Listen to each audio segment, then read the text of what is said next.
illustration stuff, the signs, her new book, her new reprinted Queen of the Black book. It's mostly reprints of stories from Grrrl Hero, or Grrrl Hero comic scene, and some other sort of obscure things. So if you haven't seen them, it's just delightful work. And if you have, pick it up and read it again. It's wonderful. So I want to, without further ado, Megan Kelso and Nikki McClure.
Which in that time, the late 80s and early 90s, was undergoing this art explosion, more or less.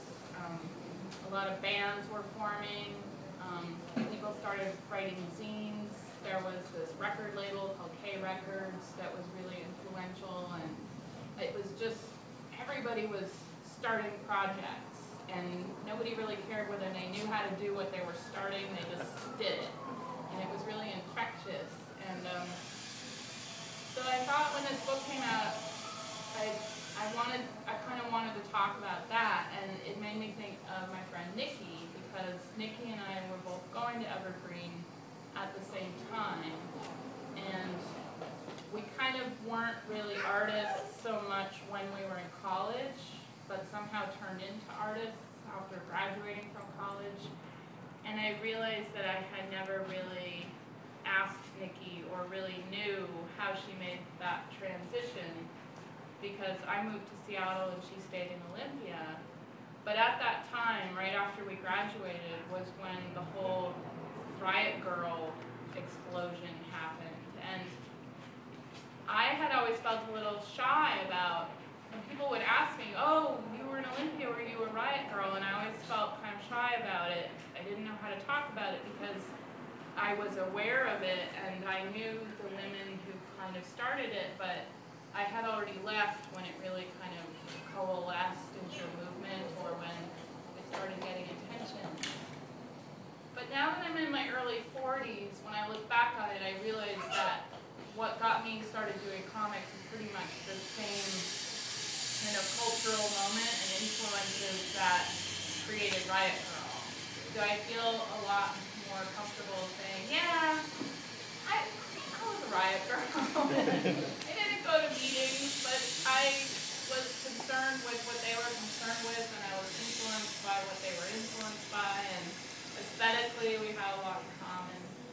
And so I was curious about sort of what Nikki's relationship to that was, and I sort of started to imagine this exhibit, because I think both of us were very clearly influenced by this other artist, Stella Mars, who was at Evergreen a few years before us. And she did a lot of design work for K Records, and her aesthetic and her work was kind of all around Olympia when we were going to college. And she has this great ability to juxtapose images and words, and there's a lot of humor and sort of political meaning in them, and a lot of what I did early on with Grrrl Hero was influenced by Stella, and I suspected that Nikki was too. So I called up Nikki and I asked her if she wanted to be part of this little exhibit to celebrate Queen of the Black coming out. And I asked her on the phone, and I'm going to ask her in front of you guys, how, I don't know the story of how you went from being an environmental scientist, which is what she studied in college mostly, to becoming a visual artist, and is living in Olympia at that time and being part of that kind of whole punk scene. Did that play a role in that transition? So can you tell us the story of how you sort of... Yeah, I went to Evergreen and I was going to become a marine biologist, and it's partly because when I was young I never met an artist. I never knew it was possible to actually have a creative life, that was even real, you know. So I would dress up in these fantastic outfits, really fantastic outfits, totally fantastic outfits. And pretend I was an artist, so it was like being a princess. So I thought, I'll be something practical, I'll be a marine biologist, because there is no such thing as an artist. And so I was taking these science classes, and I realized I had this love of music. Was one of the reasons I did go to Evergreen, was I wanted to see Deep Happening play in Olympia. I didn't want to see them play in Seattle. I wanted to see them play in Olympia. But nobody would ever drive me from Seattle at certain personally down to Olympia. So I had to just go to school there to see that happen. And I realized none of my science friends were really into that. They had to go to these live shows that were happening all the time. It was all these other people. And they were all in art classes. They were going to be artists. And I never even knew that that was possible. And so I kind of started hanging out more and more with them. I noticed that I got to sleep in. All my classes started at 8 o'clock in the morning, chemistry lecture. And I'd fall asleep because I couldn't look at the show. So kind of aware that there was this other thing happening. And then I'd become, one of my last projects, I went for 5 years at Evergreen. One of my last projects was I made a book, and it's called Wetlands. And it's basically a wetlands primer, like a wetland science. And I rented Stella Mars's old studio, which was right next, it was in the K building at the time, K Records building, for $50 a month. And I was going to make a book. I didn't know anything about, I didn't know carving, didn't know anything about it, but I just loved it. It was like, this is what I want to do, is I want to make books. And it's possible to make books. Here's Stella Mars traveling around the country with a suitcase, cutting up National Geographic magazines and selling them in Boston. They're like squatting at Harvard, like in lab rooms, and you know, like seeing her world, and then seeing Calvin Johnson just with this like cassette deck in his bedroom, making tapes and making music that didn't require anything other than a pure heart and a desire to sing. And then both these people making their own empires without compromising at all. It was infectious to me. I was like, that's it. It is possible. It is possible to make your own world and to not have any compromise. And I can take this skill that I've gotten drawing a fly for 1 week, one single fly. And I can use the skill of drawing, and I don't have to turn it into this scientific world where I have to file scientific reports and work for the Department of Ecology and kind of compromise myself in some way. Because when you're a scientist, you just have to report what you see. You can't put yourself in it. You can't put that heart energy into it. But when you're an artist, you can report what you see and add yourself into it. And I just saw that it was possible by being in that scene. And at that time period in 1990, 91, a lot of things were happening. It was like the air was just electric, and it was, you know, this vibrating energy. It was, you know, Nirvana was happening, and there was Riot Grrrl was happening, and there was just, I mean, you could not help but like walk down the alleys and sing as loud as you could. It just was, that's what you did at that time period.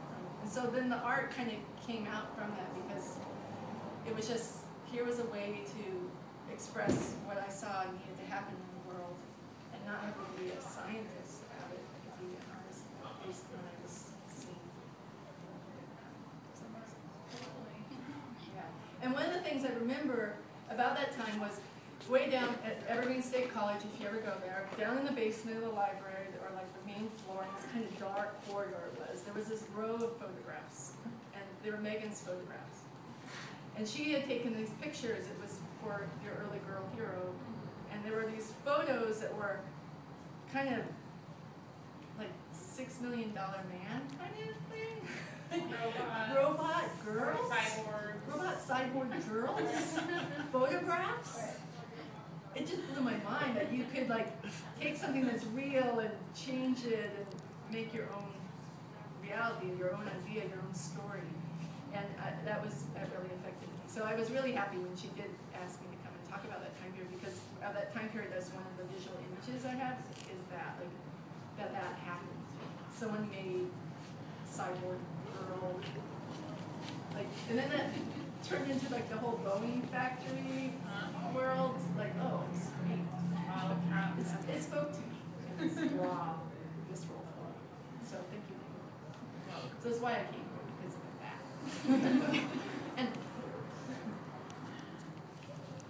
and then so with you were taking these photographs. Started then with you photographs. became a drawer, a comic, a writer, not just like, photograph. There's no words. There's just this photograph and a picture of photograph.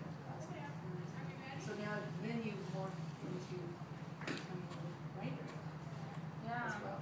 How did that happen? But you were in art. You knew. I went to art school for 1 semester. I went to the school, the Art Institute of Chicago, to become a photographer, and it lasted 1 semester. And one of the reasons was because I felt like I didn't know anything, and I didn't know how I was supposed to fulfill these art assignments and make images when I felt ignorant. I didn't know anything. So I quit, and I eventually decided to go to Evergreen, and I studied history and political science and learned some stuff about the world. And then the stories started coming, but I wasn't thinking about comics at all. Except I had this boyfriend who's here tonight. He's not my boyfriend anymore. John. He loved comics, and he knew I could draw, and he kept saying, you should do comics, here, Love and Rockets, here, 8-Ball, here, read Hate. And I was like, And then he showed me Dirty Plot by Julie Doucet, and then the light bulb went off, and I thought, I could do this! So I was at Evergreen, and a big part of Evergreen is independent study and creating your own education, and so I convinced this guy to sponsor me for an independent study contract to do my own comic book. I had never drawn comics. I had never really read very many comics. I really didn't understand them at all.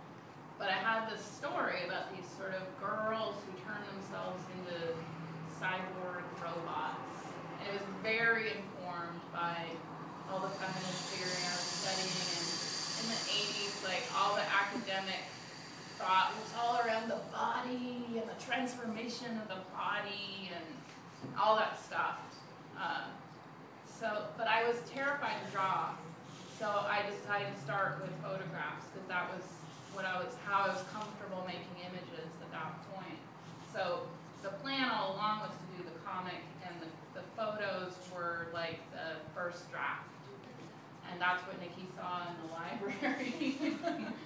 And it did help, because I did that, and it was a sort of somewhat complete narrative, and that helped me have something to go on when I made the comic. And it turned into this big epic story called Bottle Cap, which I self-published. I would do 1 chapter in each issue of Girl Hero, and then to round out the issue, I would do some short stories. And I just didn't know what I was doing. I mean, I had this grandiose plan for this sci-fi, epic, and I wasn't a very experienced cartoonist or writer, and I just kind of painted myself into a corner. But I kept doing these little short stories with each issue, and that's really how I figured out how to make comics. And so that's what's in Queen of the Black is not the sci-fi cyborg epic, but the short stories that kind of were my process of learning how to do comics. And so I was up in Seattle by this point, but starting that comic book, like telling a professor, like, I want to make a comic book, even though I didn't know how to draw comics, or I didn't even really know what comics were, was absolutely describing how Olympia was at that time. I mean, every single person we met had just started a band or was, you know, doing some crazy art installation or writing a zine or making their own gallery. yeah, like this group of photographers opened their women photographers opened their own gallery, and then they started having punk rock shows there, and it was just you wanted to do something, you wanted to make something, and it seemed like the less experienced you were at the thing, the more credibility you had. So I remember telling people like I'd get a show or party, and I'd say, yeah, I'm gonna make this comic book, and people would be like, wow, that is so cool. And there was never any doubt that I would make the comic book, because everyone else was making their thing. It was very cooperative or non-competitive environment. Like it was this, you could do whatever you wanted to do. That was your dream, and you would be supported. It wasn't like, you know, like Yeah. there was never. It wasn't territorial. No. Or, Yeah. Yeah. It was everything kind of built, and the east was rising. Yeah. Yeah. So I only did like this. Actually, the Yellow Girl Hero. That was my independent study contract comic. It was 10 pages, and that was what I did in Olympia. But then I moved to Seattle, and I kept on with it. And Nikki and I kind of kept in touch in this loose way, because I remember, I'm pretty sure I sent you my comics, and you would send me your little books that you were doing, and then you started doing the calendars. And I just always knew that Nikki was in Olympia doing her thing, and it helped in terms of being in Seattle doing my thing.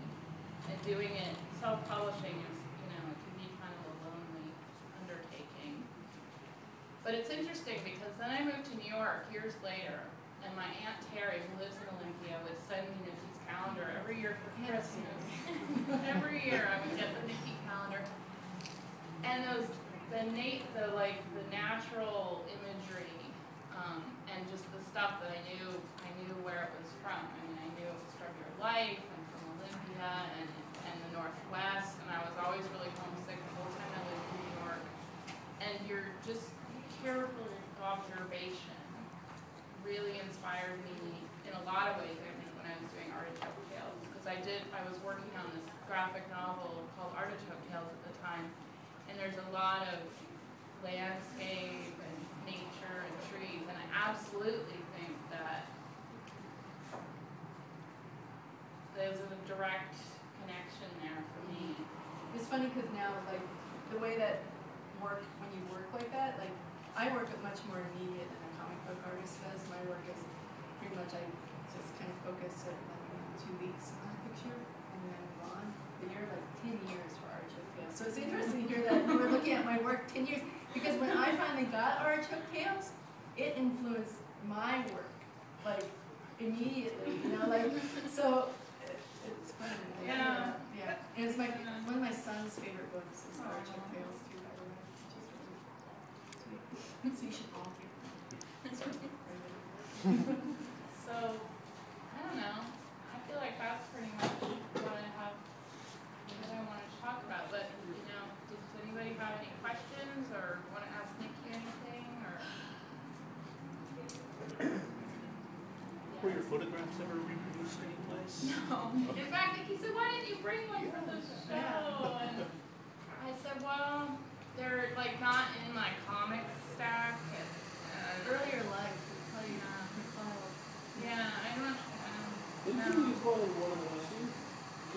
No, although they were similar to that. Okay. First cover of Grrrl. I mean, that was definitely an outgrowth of it, but they were full color photographs. And John actually helped me with some of the technical aspects of it, because I was photographing video on a screen. Like they were photographs of screenshots, basically. Because they had that. There were TV, video, yeah. which made him. And John worked in the, there was a television station, basically, at Evergreen. It's a television station.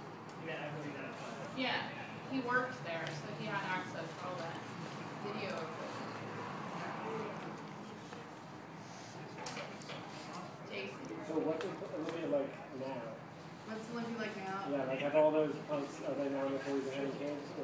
Like, is there still that vibrancy to it, or? It's hard for me to know that because I've been in a mom cave, which I'm emerging from. Thus, I'm here to have dinner with Megan.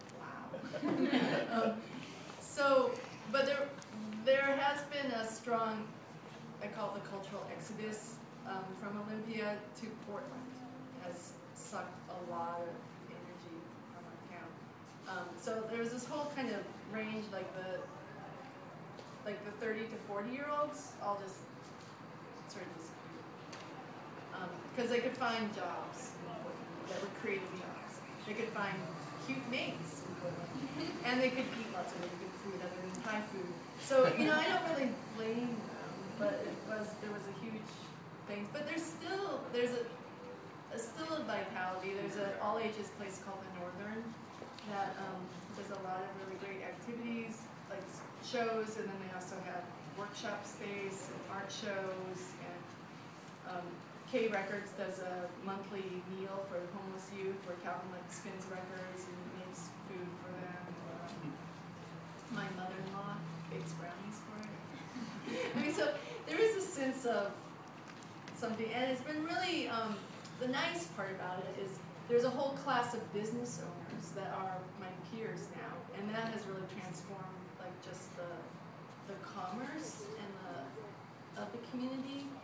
That there's businesses that are your community run and owned. Dumpster Values is an important part of that. This woman Kaneko, she started when she was in her early 20s, and it's a reused clothing store. But they also have community print, which Al Larson, Stella Mars, and me, and some other people started a community letterpress press shop. That moved now, it's like Dumpster Values, and there's like Build a Bike, which anybody can come down and build a bike kind of thing, and they have a whole big clothing bin for books for prisoners. So there's this real, and they have shows, and there's a record store. I'm sure there's something happening there, festering there, but I pretty much just stick to my backyard. But I think like the Olympia Comic Festival is a really good example of a kind of evolution of that spirit, because there's a comic store in Olympia called Danger Room, and they're very, you know, they're very supportive of alternative and independent comics, but they're not. I mean, they're also very like superhero fanboys. It's like all comics for them, but they do this really, really sweet comics festival every year, which to me totally harkens back to like all the sort of festivals and get-togethers that Olympia's done for years and years, and I sort of feel like a comic book store like that probably wouldn't have started a festival like the Olympia Comics Festival if they weren't in that context, you know.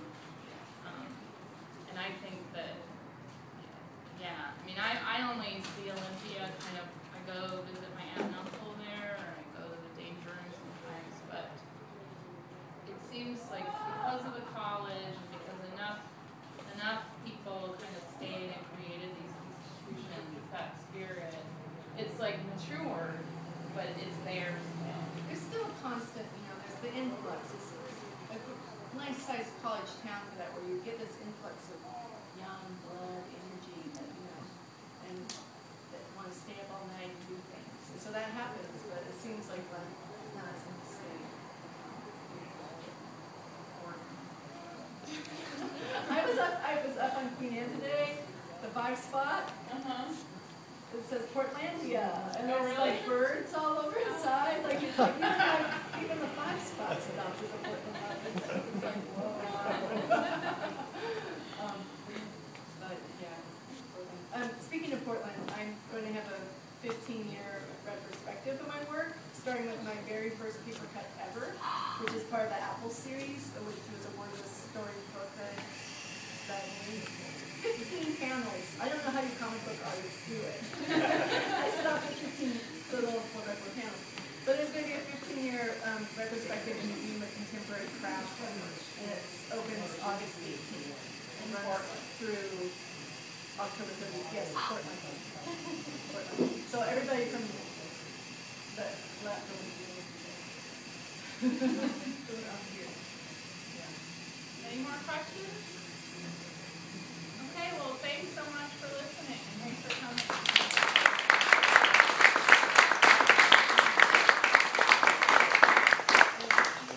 It's great to see so many old faces, new faces. Well, Megan will happily deface your books for you, so come on out.